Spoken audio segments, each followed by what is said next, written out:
What's going on, guys? Welcome back to another Wandavision episode. In today's episode, we're going to be breaking down the Easter eggs, what happened in episode 6, and my theories as to what is actually going on.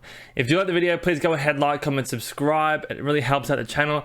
And leave your theories in the comments section down below as well. But let's get into the episode. So the episode starts off with a very Malcolm in the Middle starting screen. I think everyone's picked up on that. It's a straight copy of Malcolm in the Middle. You also have the twins who can break the fourth wall. I think it was Billy who can actually break the fourth wall and talk directly to the audience without anyone else in the shot realizing that he's doing that.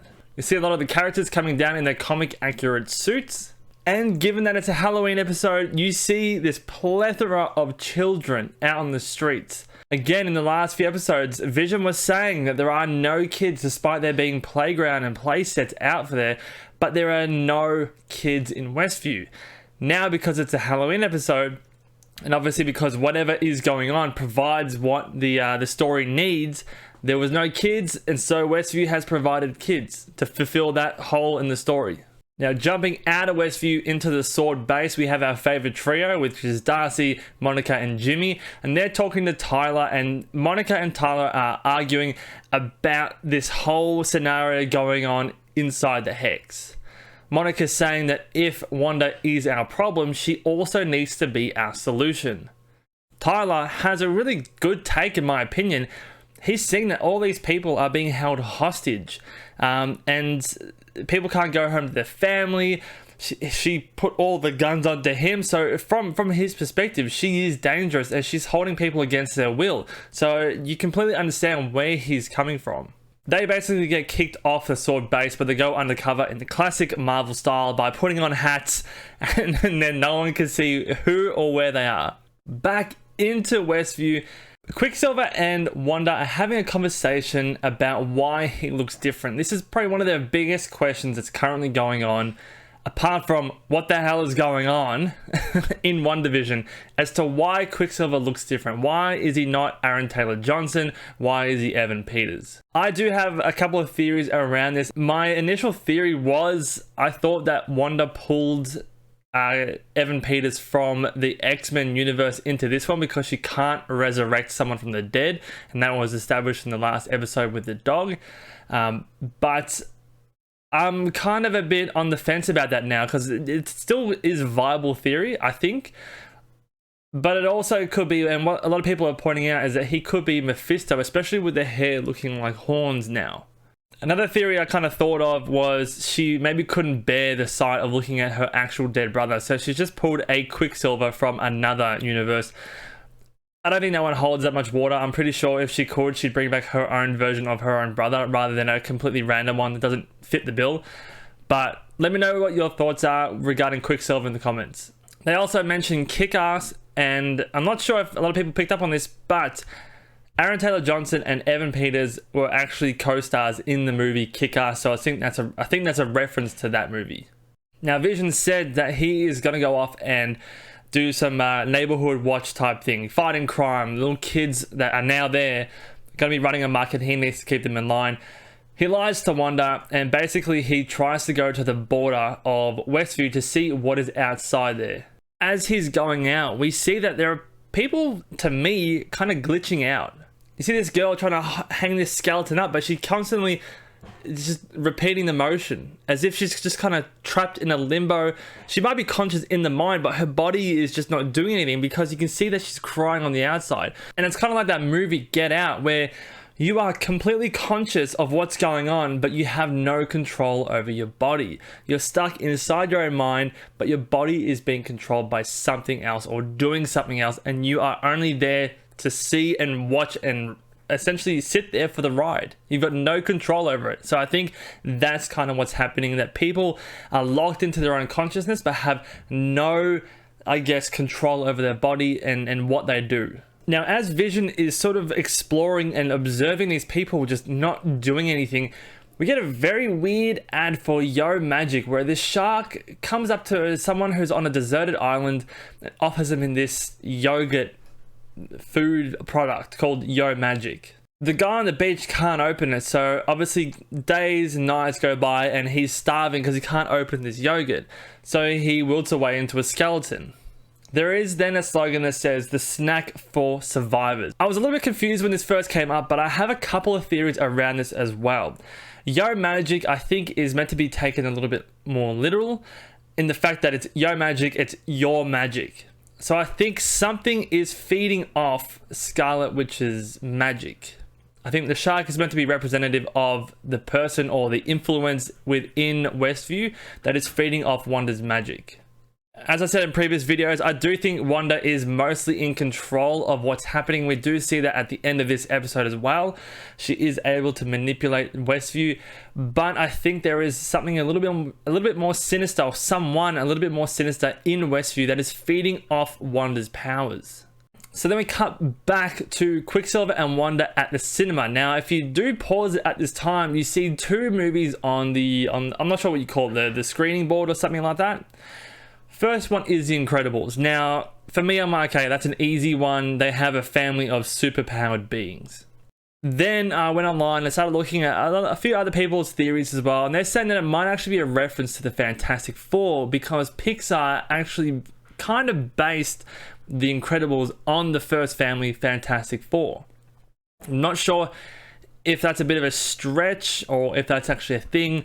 I'm sort of leaning toward a family of superpowered beings rather than being a direct reference to Fantastic Four, because yes, although Incredibles is similar to the Fantastic Four, the power types aren't exactly the same. So I think it's just meant to be more of a reference to the superpowered family. Speaking of family, the next movie on that list is The Parent Trap, which is a movie about two twins trying to get their parents together. What happens in this episode? Well, last episode, Wanda and Vision were fighting. This episode, Wanda and Vision sort of separate for majority of the episode. Vision's off doing his own thing, Wanda's off doing her own thing.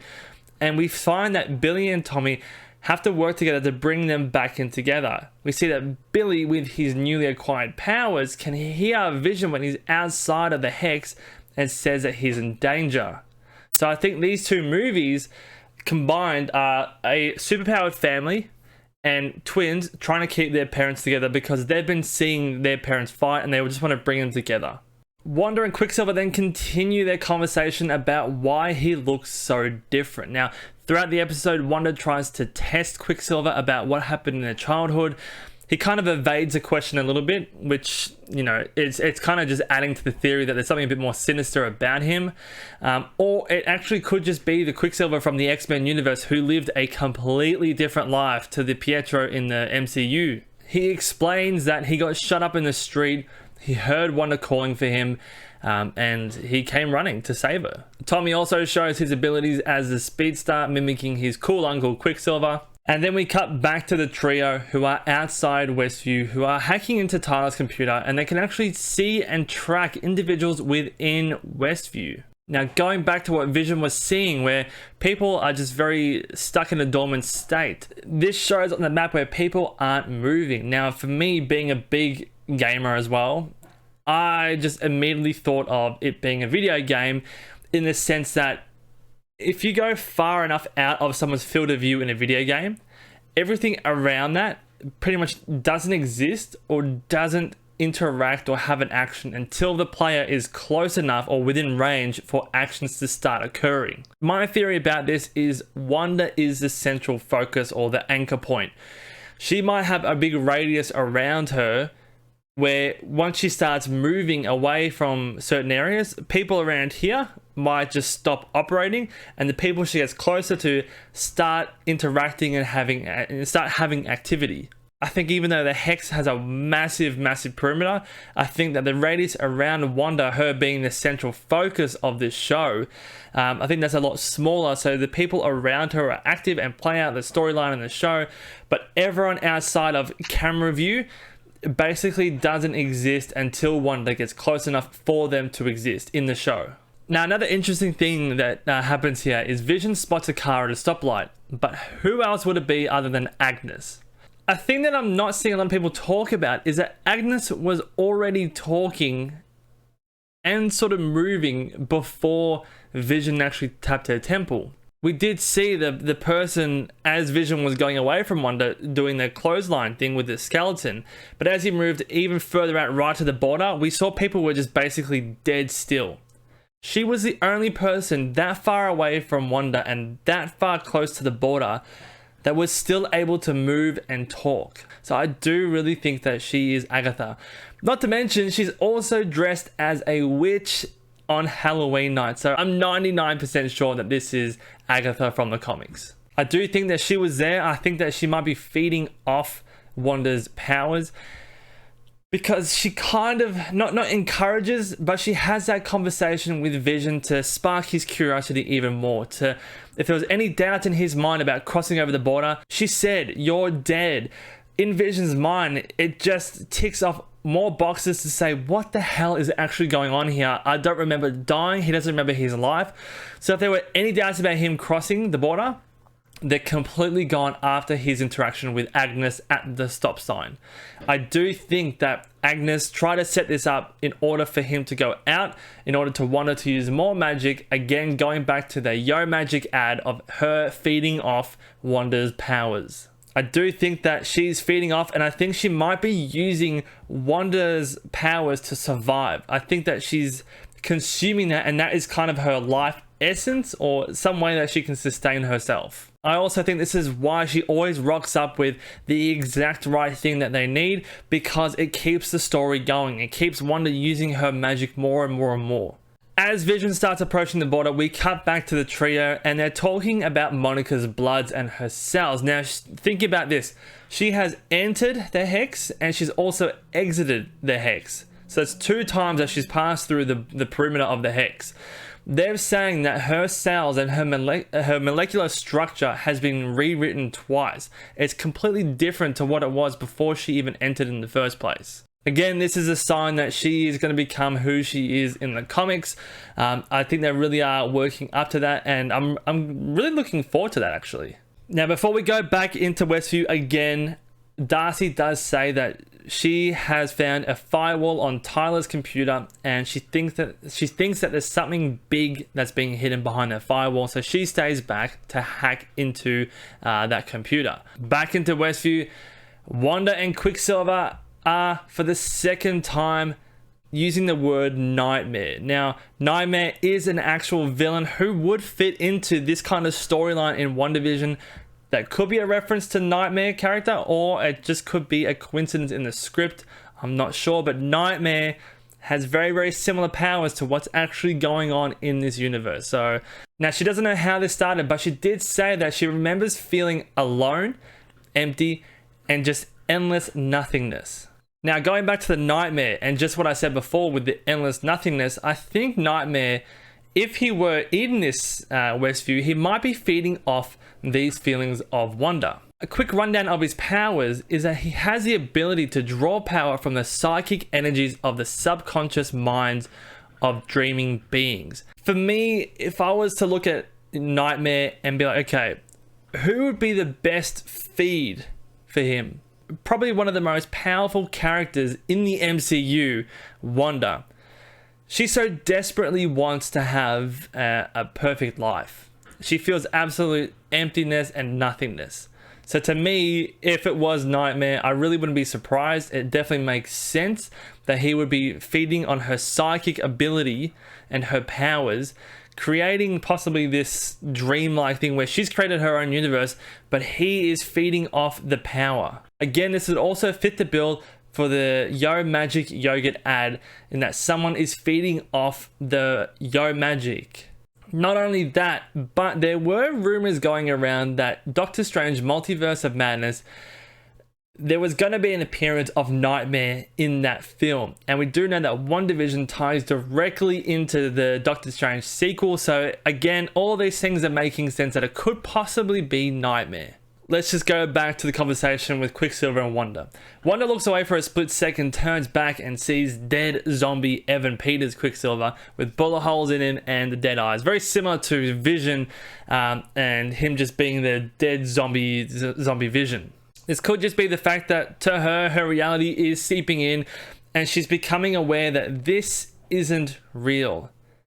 that this isn't real life. She obviously is aware that it's real, but I think that reality is now setting in. So she's seeing the real version. So she's seeing the dead Vision. She's now seeing a version of her dead brother with the bullet holes. So actual reality is seeping into her reality, and I think that she's just trying harder and harder to keep up this facade. Now, as we approach the end of the episode, Vision approaches the wall and starts going through. This scene was leaked a week ago. He breaches a hex and parts of him start peeling off and going back into Westview. As I said before, Billy gets his powers and he hears Vision in pain. Wanda asks Billy to try to locate him, but he really can't because he's just coming to terms with his powers. Now, while deteriorating and being pulled back, Vision says that the people need help. Wanda becomes frantic and trying to find where Vision is, and Quicksilver says, "Don't sweat it, sis. It's not like your dead husband can die twice." This right here is the biggest point for me to think that this Quicksilver is not the Quicksilver from the MCU, because first of all, he can't recall anything from their childhood. He also shouldn't be aware that Vision is dead at this point in the show. He never grew up with this version of Wanda. He isn't certain of their childhood.